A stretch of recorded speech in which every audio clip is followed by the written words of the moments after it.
محترم ناظرین، السلام علیکم ورحمۃ اللہ وبرکاتہ۔ میں زبیر ہاشمی پروگرام فرمان الہی میں آپ سبھی ناظرین کو خوش آمدید کہتا ہوں۔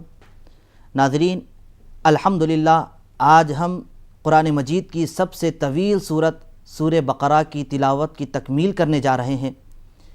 آج آپ کی خدمت میں سورہ بقرہ کی آخری آیتیں یعنی 283 سے 286 تک تلاوت اور اس کا ترجمہ پیش کیا جائے گا۔ اللہ کے فضل اور اس کے کرم سے ہمارا یہ پروگرام کا سلسلہ سورہ بقرہ تک پہنچا ہے۔ اس دوران ہمیں آپ کے کئی خطوط موصول ہوئے ہیں جس میں آپ کی ہمت افزائی، مبارکباد اور تہنیت کے پیامات پہنچے ہیں، اور مبارکباد کے لیے کئی فون بھی آتے رہے ہیں، جس سے ہم اس کے پیش نظر یہ بات یقین سے کہہ سکتے ہیں کہ یہ پروگرام آپ کو کافی پسند آ رہا ہے۔ اس پروگرام کے ذریعے آپ اپنے قرآنی معلومات میں اضافہ بھی کر رہے ہیں، اور قرآن کی تلاوت میں جو شغف آپ کو ہے اس پروگرام کے ذریعے اور اس میں اضافہ ہی ہوتا جا رہا ہے۔ ناظرین، اب ہم بات کریں گے سورہ بقرہ کی آخری آیتوں کے تعلق سے۔ حدیث شریف میں اس کے بہت سارے فضائل بیان کیے گئے ہیں۔ چنانچہ حضرت عبداللہ ابن مسعود رضی اللہ عنہ سے روایت ہے، آپ بیان فرماتے ہیں کہ جو شخص سورہ بقرہ کی ان آخری آیتوں میں سے 2 آیتوں کو پڑھے گا تو وہ پڑھنے والا شخص ایسا ہے کہ وہ ہر آفت، ہر مصیبت اور ہر بلا سے محفوظ رہتا ہے۔ اسی طریقے سے نعمان ابن بشیر رضی اللہ عنہ سے روایت ہے کہ حضور نبی کریم صلی اللہ علیہ وسلم نے ارشاد فرمایا کہ جو کوئی آدمی 3 راتوں تک ان آخری 2 آیتوں کو پڑھتا رہے گا تو اس گھر کے قریب شیطان نہیں آ سکتا۔ ناظرین محترم، یہ آخری آیتوں کی فضیلت صرف امت محمدیہ صلی اللہ علیہ وسلم کو عطا کی گئی، اس سے پہلے کسی امت کو ایسی فضیلت عطا نہیں کی گئی ہے۔ سورہ بقرہ کی آخری 2 آیتوں کی فضیلت کے تعلق سے ایک روایت ہے۔ حضرت ابن عباس رضی اللہ تعالیٰ عنہ بیان فرماتے ہیں کہ ایک مرتبہ حضرت جبریل امین علیہ السلام حضور اکرم صلی اللہ علیہ وسلم کی خدمت میں حاضر ہوئے۔ حضور صلی اللہ علیہ وسلم نے ایک آسمان سے ایک آواز سنی، اس کے بعد اپنا سر انور آسمان کی طرف اٹھائے۔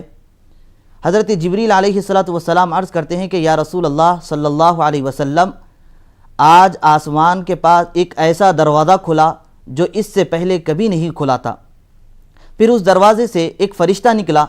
اس کے تعلق سے حضرت جبریل علیہ السلام عرض کرتے ہیں کہ یا رسول اللہ صلی اللہ علیہ وسلم، یہ فرشتہ اس سے پہلے کبھی زمین پر نہیں اترا، آج پہلی مرتبہ آ رہا ہے۔ تو وہ فرشتہ حضور اکرم صلی اللہ علیہ وسلم کی خدمت میں حاضر ہوا اور یہ عرض کیا، السلام علیکہ یا رسول اللہ۔ اس سلام عرض کرنے کے بعد وہ کہنے لگا کہ آج میں آپ کو 2 نور کی خوشخبری دے رہا ہوں، اور یہ وہ نور ہیں جو آپ سے پہلے کسی نبی کو عطا نہیں کیے گئے۔ یہ اعزاز صرف اور صرف آپ کو عطا کیا جا رہا ہے۔ پھر وہ فرشتہ کہتا ہے کہ ان 2 نور میں سے ایک نور سورہ فاتحہ ہے اور دوسرا نور سورہ بقرہ کی آخری آیتیں ہیں۔ پھر وہ فرشتہ یہ کہنے لگتا ہے کہ یا رسول اللہ صلی اللہ علیہ وسلم، ان میں سے آپ جو حرف پڑھیں گے اللہ تبارک و تعالی اس حرف کو قبول فرما لے گا۔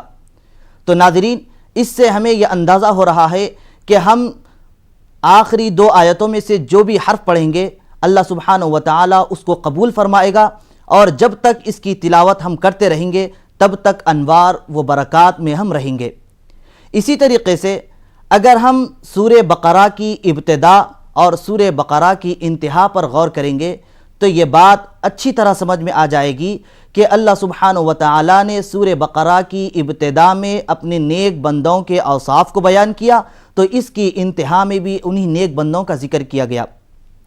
سورہ بقرہ کی ابتدائی آیتوں میں نیک بندوں کے ان صفات کو ذکر کیا، اور یہ بیان فرمایا گیا کہ نیک بندے وہ ہوتے ہیں جو غیب پر ایمان لے آتے ہیں، نماز قائم کرتے ہیں، جو رزق ان کو دیا گیا اس رزق میں سے اللہ کی راہ میں خرچ کرتے رہتے ہیں، اور جو کتاب حضور اکرم صلی اللہ علیہ وسلم پر نازل کی گئی اور آپ سے پہلے جتنے انبیاء پر نازل کی گئی آسمانی کتابیں ہیں ان تمام پر ایمان لاتے ہیں اور آخرت کے دن پر یقین بھی رکھتے ہیں۔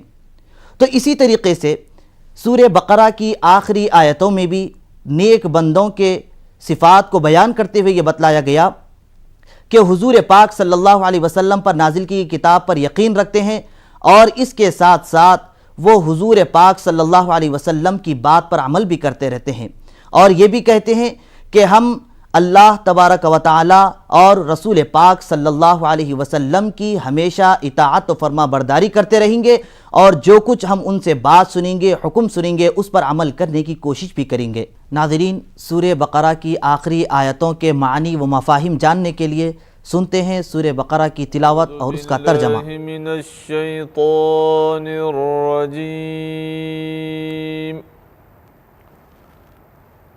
بسم اللہ الرحمن الرحیم۔ شروع کرتا ہوں اللہ کے نام سے جو بڑا مہربان نہایت رحم والا ہے۔ وَإِن كُنتُمْ عَلَى سَفَرٍ وَلَمْ تَجِدُوا كَاتِبًا فَرِهَانٌ مَّقْبُوضَةٌ فَإِنْ أَمِنَ بَعْضُكُمْ بَعْضًا فَلْيُؤَدِّ الَّذِي اؤْتُمِنَ أَمَانَتَهُ وَلْيَتَّقِ اللَّهَ رَبَّهُ وَلَا تَكْتُمُوا الشَّهَادَةَ وَمَن يَكْتُمْهَا فَإِنَّهُ آثِمٌ قَلْبُهُ وَاللَّهُ بِمَا تَعْمَلُونَ عَلِيمٌ۔ اور اگر تم سفر میں ہو اور کوئی لکھنے والا نہ ملے تو کوئی چیز بطور رہن قبضے میں دے دو، پھر اگر تم میں سے ایک شخص دوسرے کا اعتبار کرے تو جس کا اعتبار کیا گیا ہے اس کو چاہیے کہ دوسرے کا حق پورا ادا کر دے، اور اللہ سے جو اس کا پروردگار ہے ڈرتا رہے، اور گواہی کو مت چھپاؤ، اور جو کوئی اس کو چھپائے گا تو یقین جانو کہ اس کا دل گناہ گار ہے، اور اللہ تمہارے اعمال کو جاننے والا ہے۔ سورہ بقرہ کی آخری آیتوں کی تلاوت اور اس کے ترجمے کا تسلسل جاری رہے گا۔ ہم یہاں لیتے ہیں ایک چھوٹا سا وقفہ۔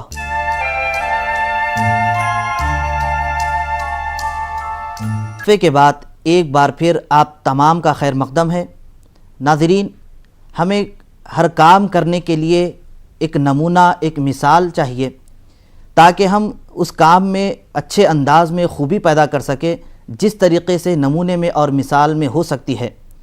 قرآن کریم میں بھی اللہ تبارک و تعالیٰ نے ہمارے لیے ایک نمونہ پیدا فرمایا، اور اللہ سبحانہ و تعالیٰ نے یہ ارشاد فرمایا کہ تم اپنی زندگی گزارنے کا طریقہ سیکھو اور سلیقہ سیکھو۔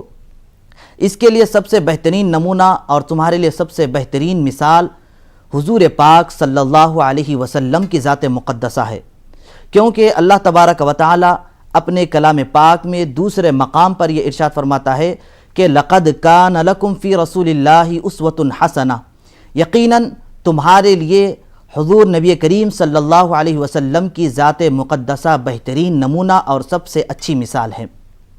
یعنی ہم اپنی زندگی گزارنا ہے تو حضور پاک صلی اللہ علیہ وسلم کی زندگی کی طرح گزاریں، اور اسی طریقے سے حضور صلی اللہ علیہ وسلم کے ساتھ ساتھ صحابہ اکرام رضوان اللہ تعالی علیہم اجمعین اور اہل بیت اطہار رضوان اللہ تعالی علیہم اجمعین کی طرح اپنی زندگی گزارنے کی کوشش کریں، کیونکہ اگر ہم ان تمام کے مطابق اپنی زندگی گزاریں گے تو یقیناً ہماری زندگی کامیاب اور کامران ہو جائے گی۔ ناظرین محترم، جب سورہ بقرہ کی آیت نمبر 284 نازل ہوئی تو اس میں اللہ سبحانہ و تعالیٰ نے یہ بیان فرمایا ہے کہ جو کچھ آسمانوں اور زمینوں میں ہے سب اسی کی ملکیت ہے، اور آگے یہ بیان فرمایا ہے کہ جو کچھ تمہارے دلوں میں ہے خواہ تم اس کو چھپاؤ یا پھر اس کو ظاہر کرو، میں اس کا حساب ضرور لوں گا۔ اللہ سبحانہ و تعالیٰ آگے یہ بھی بیان فرماتا ہے کہ میں جس کو چاہے عذاب دوں اور جس کو چاہے بخش دوں، کیونکہ اس کی قدرت ہر چیز پر ہے۔ تو چلیے آئیے ناظرین، مزید معلومات حاصل کرنے کے لیے سنتے ہیں سورہ بقرہ کی تلاوت اور اس کا ترجمہ۔ لله ما في السماوات وما في الأرض وإن تبدوا ما في أنفسكم أو تخفوه يحاسبكم به الله فيغفر لمن يشاء ويعذب من يشاء والله على كل شيء قدیر۔ جو کچھ آسمانوں اور زمین میں ہے وہ سب اللہ ہی کا ہے، اور جو کچھ تمہارے دلوں میں ہے اس کو ظاہر کرو یا چھپائے رکھو، اللہ تم سے اس کا حساب لے گا، پھر وہ جسے چاہے گا بخشے گا اور جسے چاہے گا عذاب دے گا، اور اللہ ہر چیز پر قادر ہے۔ آمن الرسول بما أنزل إليه من ربه والمؤمنون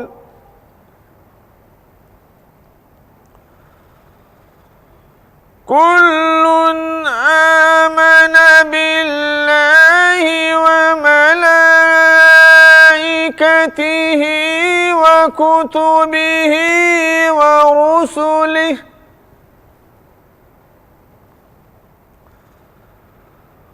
لا نفرق بين أحد من رسله وقالوا سمعنا وأطعنا غفرانك ربنا وإليك المصير۔ یہ پیغمبر اس کتاب پر ایمان رکھتے ہیں جو ان کے پروردگار کی طرف سے ان پر نازل ہوئی ہے، اسی طرح ایمان والے بھی، یہ سب کے سب اللہ اور اس کے فرشتوں اور اس کی کتابوں اور اس کے پیغمبروں پر ایمان رکھتے ہیں، اور کہتے ہیں کہ ہم اس کے پیغمبروں میں سے کسی ایک کو دوسرے سے جدا نہیں سمجھتے، یعنی سب پر ایمان رکھتے ہیں، اور وہ عرض کرتے ہیں کہ ہم نے تیرا حکم سنا اور قبول کیا، اے پروردگار ہم تیری بخشش مانگتے ہیں اور تیری ہی طرف لوٹ کر جانا ہے۔ ناظرین، سورہ بقرہ کی آخری برکت اور عظمت والی آیتوں کا سلسلہ جاری رہے گا۔ ہم لوٹ کر آتے ہیں ایک چھوٹے سے وقفے کے بعد۔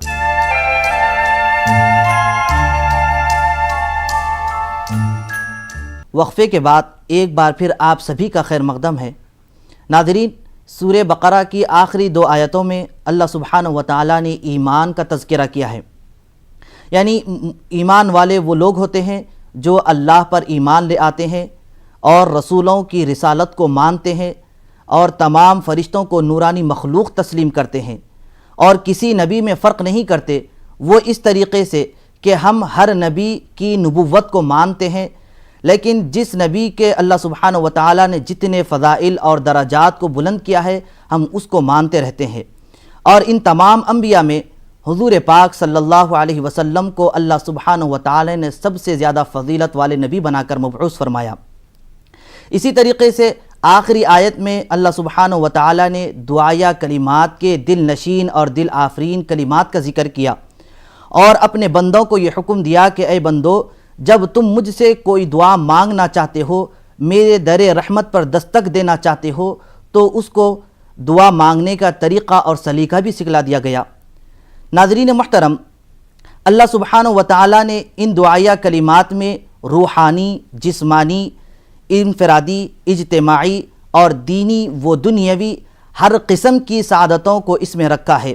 اب جو کوئی بندہ اس میں جتنا اخلاص کے ساتھ دعائیں مانگے گا، یقیناً اللہ رب العزت اس کو اتنا ہی عطا فرماتا جائے گا۔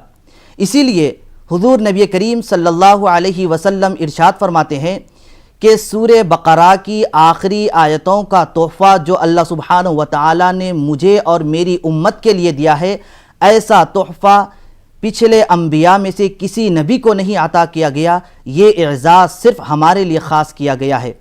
تو آئیے ناظرین مزید معلومات حاصل کرنے کے لیے سنتے ہیں سورہ بقرہ کی باقی آیت کی تلاوت اور اس کا ترجمہ۔ لا يكلف الله نفسا إلا وسعها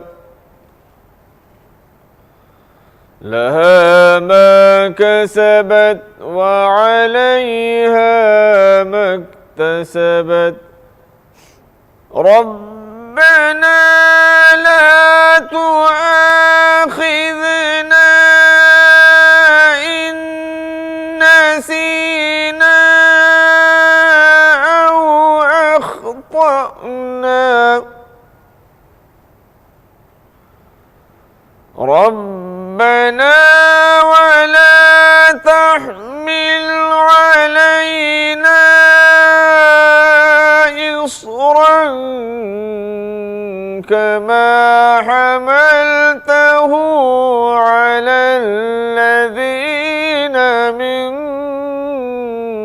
قبلنا ربنا ولا تحملنا ما لا طاقة لنا به واعف عنا واغفر لنا وارحمنا أنت مولانا فانصرنا على القوم الكافرين صدق اللہ العظیم۔ اللہ کسی شخص کو اس کی طاقت سے زیادہ تکلیف نہیں دیتا۔ جو اچھے کام وہ کرے گا ان کا ثواب اسی کو ملے گا، اور جو برے کام وہ کرے گا ان کا عذاب بھی اسی کو بھگتنا پڑے گا۔ ایمان والے تو یہ عرض کرتے ہیں کہ اے پروردگار اگر ہم سے بھول یا چوک ہو جائے تو ہم سے مواخذہ نہ کرنا۔ اے پروردگار ہم پر ایسا بوجھ نہ ڈالنا جیسا تو نے ہم سے پہلے لوگوں پر ڈالا تھا۔ اے پروردگار ایسا بوجھ ہم سے نہ اٹھوانا جس کے اٹھانے کی ہم میں طاقت نہ ہو۔ اے پروردگار ہمارے قصوروں سے درگزر فرما، ہم کو بخش دے اور ہم پر رحم فرما۔ تو ہی ہمارا مالک اور آقا ہے، بس ہم کو کافروں پر غلبہ عطا فرما۔ اللہ کے فضل اور اس کے کرم سے اب ہم سورہ بقرہ کی تلاوت اور اس کا ترجمہ تکمیل کر چکے ہیں۔ ناظرین ہم شروع سے سورہ بقرہ کے تعلق سے مختلف قسم کے واقعات، مضامین اور ان میں جو نیک بندوں کے صفات کو بیان کیا گیا ان تمام کو آپ کے سامنے بیان کیا ہے، اور اس میں صحابہ اکرام رضوان اللہ تعالی علیہم اجمعین اپنی زندگی کو کیسے گزارتے تھے، اور انبیاء اکرام علیہم السلام کے واقعات کو بھی اس میں بیان کیا گیا۔ اب ہمارا مقصد یہی ہے کہ اس پروگرام کے ذریعے جتنا ہو سکے آپ تمام ناظرین کو فائدہ پہنچے۔ تو اب ہم پوری امید کرتے ہیں کہ آپ سبھی ناظرین ہمارے اس پروگرام کے ذریعے اب تک قرآنی معلومات کے بارے میں جتنا اضافہ ہوا ہے اور جتنے معلومات حاصل کر چکے ہیں اس کو ہم اپنی عملی زندگی میں داخل کرنے کی کوشش کریں گے، اور یہ بھی امید کرتے ہیں کہ اس احکامات کو دوسروں تک پہنچانے کی بھی کوشش کریں گے۔ تو اللہ رب العزت سے دعا ہے کہ ہم تمام کو سورہ بقرہ کی فضیلتوں اور برکتوں رحمتوں سے مستفید ہونے کی توفیق نصیب فرمائے۔ تو ناظرین یہ تھا ہمارا پروگرام فرمان الہی۔ کل ہم دوبارہ اسی وقت سورہ آل عمران کی تلاوت اور اس کے ترجمے کے ساتھ حاضر خدمت رہیں گے۔ تب تک کے لیے ہمیں اور ہماری پوری ٹیم کو اجازت دیں۔ اللہ حافظ۔